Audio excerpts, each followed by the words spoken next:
Dear Q Talks, life really gets hard when you try to be everything that everybody else wants you to be. The reason why I'm saying this is because I felt like I finally found my purpose, and the only way I was able to enter into this purpose and actually truly be my true authentic self was going to California and seeing my life being handed to me, but not in the direction that I wanted to go in. Here's an example. When I first started QTV, I was more so of an entertainment blogging site. So I would literally just attend a lot of events, interview celebrities, bash celebrities, talk about them on my website, just so I could get my ratings up. And don't get me wrong, it worked out very, very well because I ended up having 500,000 views on my website, and I was getting invited to every event possible to just cover their event. When I got to LA, I was also being invited because they saw how many views I've had from the New York market, and they enjoyed the fact that I was bi-coastal now. So I was getting cars pick me up from my home to attend events and cover it. I had celebrities inviting me to their home to be able to do interviews with them or even just to hang out with them. And do not get me wrong, that is the life that I wanted for that brief moment. It was just so sweet and so amazing.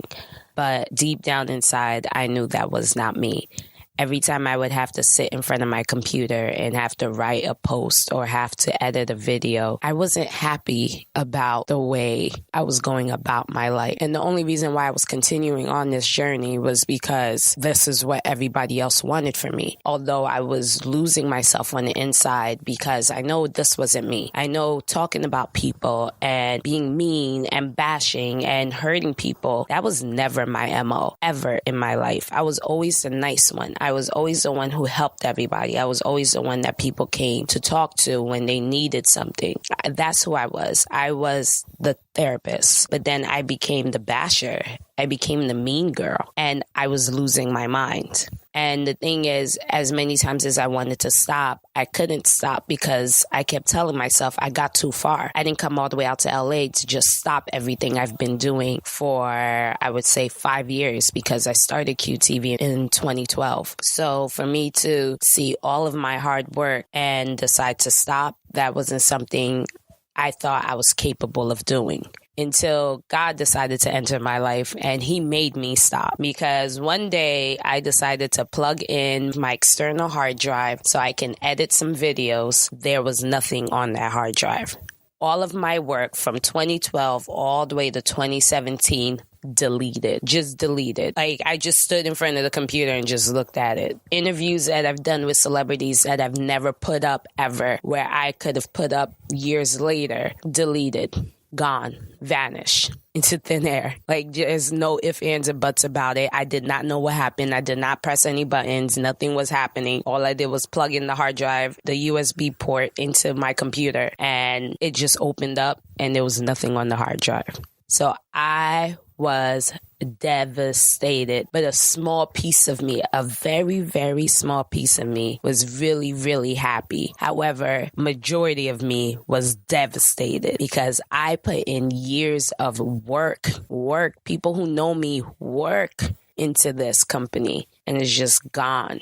And I just saw myself and I just thought to myself, what am I doing? What am I doing with my life? Like, what am I doing? What am I doing here? Why did I come to LA? Why am I here? Why is everything just now throwing up in flames? And my life just spiraled out of control, just went on a downward spiral. Because the thing is that mentally I was losing myself. I couldn't remember who Q was anymore. I didn't know how to get back to being me. I started to feel different. I did not feel like I was me anymore. I know this now that I'm in a whole lot better place. I know this happened for a very good reason, but at that time, I did not think I was moving in the right direction of my life at all. I thought I was living purposely. I kept living for everybody else, and that's what I started realizing. I'm living for everybody else. I'm over here upset, pissed off about losing all of these videos, but I kept telling myself I didn't want to do this. This is not the career I wanted. I didn't want to continue bashing people. And when I was recording a show over the summer last year, I was speaking to one of the artists, and him and I just got really deep in conversation. Too bad I can't really show you that interview anymore because that interview is gone. But him and I got into a real deep conversation. We started to really talk about the journey of how things are getting hard and how things do not make any sense and how people you think are your friends are really not. And for us to watch the circle, just the things he was saying to me was just speaking to my soul. And we got really deep within each other and just talking. And that's when I realized I didn't want to do this anymore. I didn't want to interview celebrities about how good their life is. I didn't want to talk to people about who you're dating. What are you wearing?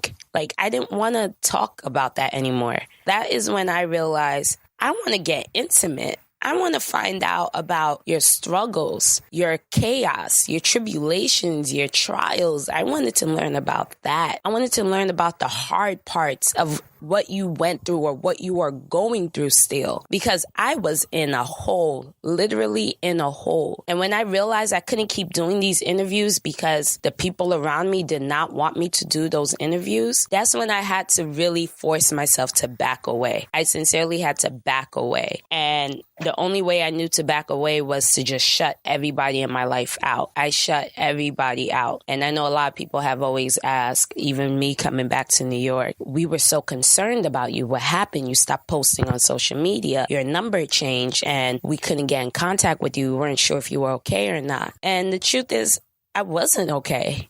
I really wasn't okay. I wasn't being my true self. I wasn't being true to who Q is, who I am, who I believe I am. Not what everybody think I am or what everybody may know me to be. I wasn't being true to who I am, who God made me to be, and who I wake up every morning and I look in the mirror and I see. I wasn't being true to who I wanted to be because I was too concerned about losing the people around me. And one day I just realized I didn't care if the people around me were gone because I was losing myself just to make the people around me happy. So I had to just continue to be my true self. And if you wanted to be around that, then you stuck. But if you didn't, there was the door. And I didn't fight it. After a while, it just became crazy. The people that just fell off, literally the people who are attached to me that I would never believe to fall off, fell off. And I haven't seen them since. And do not get me wrong, I'm not upset. I'm not mean or bad about that. But it just shows you that certain people are made for certain seasons of your life. And those seasons of the life, while they are in it, they help you become the new person for the next season. And sometimes those people may not last for the next season, but for the current season, they may be the person you ultimately need for that present season. And what I realized is, as long as I was being true to myself, the people who like my true self stuck around. Even my friends, my closest friends, love me now even more than they did a few years ago. Not to say that they didn't like who I was a few years ago, but we've become more and more in sync since I've become more my true self, because that's who they knew. They knew the true Q. They knew the true me. And of course, I would always have to put on a mask to be Q Talks or QTV. And I didn't want to put that mask on anymore. I didn't want to have to dress up to be somebody. I just wanted to be me. And it feels good. It sincerely feels really, really good that I am me. And I say this for everybody who's around me or people who listens to me on my iHeartRadio or on my podcast. Be you. Be true to you. If you're afraid of the people around you will not understand the real you, or you may end up losing everything because you have to put on that mask and able to continue on with your day or continue on in your life, try taking it off for 24 hours. See what those people that you were wearing the mask for, see what they say, see what they do, see how they act. If they act funny and they're a little shady and they don't want to be around you because you decided not to wear your mask today, then there goes to show you the sign that these people are not here for you. I say this because there's only one life to live. We live and we die. And the only way for you to enjoy this world and be happy truly in this world is to wake up every day and be yourself. Not trying to be somebody else, but waking up every day and looking in the mirror and be like, this is how I'm going. I'm going as me. This is not Halloween. I'm not going to dress up to be somebody else. I'm going to wake up today and I'm going to walk out this house as me. And whatever that you may be, try it for 24 hours if you feel like you're always wearing a mask. See what happens. If your life changes drastically, that is a good sign. No matter if it's bad or good or whatever it is, if you're being your true self and you are truly happy with you, but the people around you cannot understand or like you being you, that's fine. Just be your true self and walk out that door. Be alone if you have to. Sometimes it takes being alone for you to really, truly love yourself. Trust me, I know. I was alone for 6 months by myself, nobody in it, and I love it. I love it. Like my energy stays in one energy pattern. I don't have to worry about everybody else coming to interfere with this energy or mine adding negativity to my life. It just feels good. Just be you. Sincerely, a girl taking off her mask.